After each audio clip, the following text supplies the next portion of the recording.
Well, yes, we'll start off with a review of the president's speech, as well as we go ahead and reflect Nigeria at 53. We're joined this morning by Mr. Richard Akinjide, Senior Advocate of Nigeria.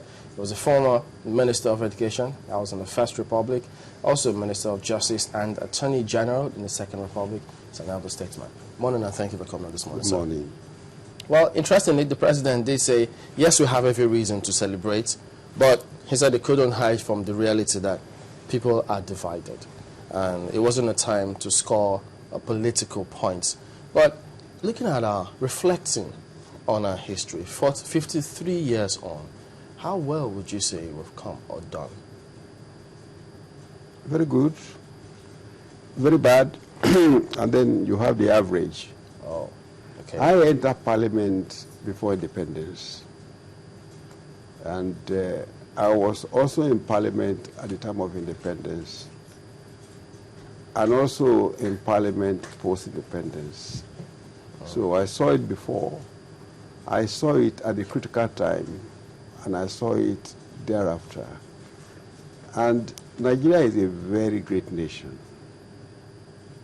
In size, in resources, and in almost everything good, and if I may say so, sometimes everything bad. But we must count ourselves as extremely lucky.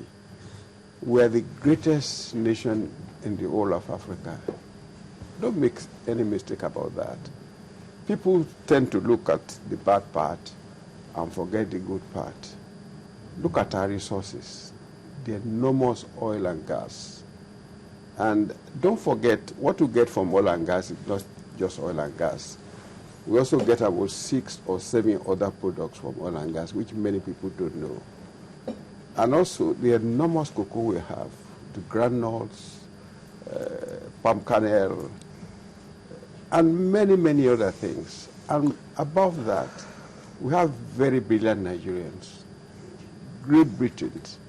And with the greater respect, I don't know any nation in the whole of Africa in human resources who are more brilliant than Nigerians. Universities, secondary school, teacher training, technical training college. And when it comes to the legal profession, we are the greatest in the whole of Africa. There is no nation in the whole of Africa that is greater than Nigeria when it comes to lawyers. And I like to put my heart on my heart and say, oh, congratulations. So on behalf of all Nigerians and on behalf of you all, I say congratulations. Thank you. But we've got challenges. Of course, a lot of challenges. I mean, tell me which nation in the world has not got challenges. Is it USA? Is it Australia? Is it China? Is it France? Is it Vanguard? Is it Switzerland? Is it Ghana? There is no nation.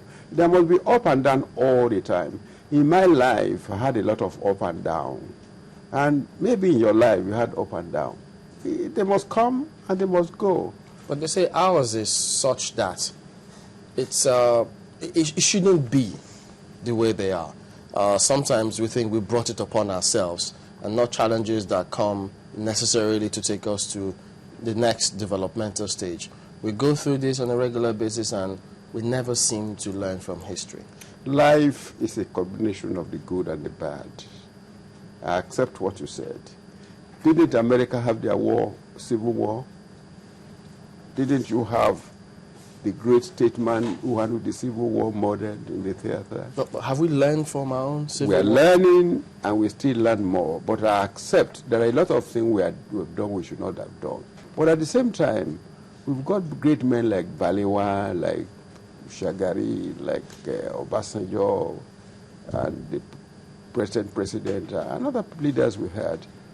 The good, the bad, and the medium. You know, when you talked about the good, one of the things that you focused on are resources. And you talked about, our oil resource and how great and how abundant it is.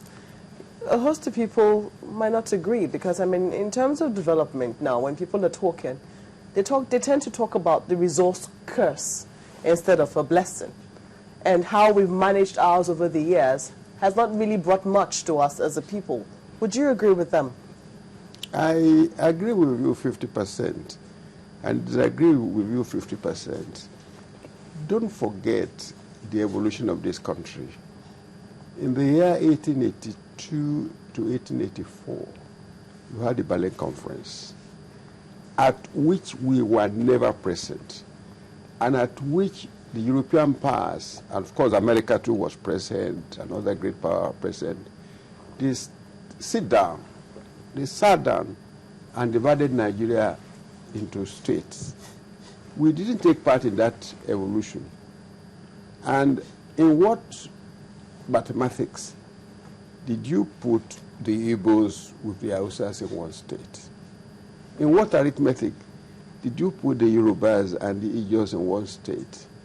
And I can say the same thing of Ghana, of Senegal, of South Africa, of Kenya, of Uganda.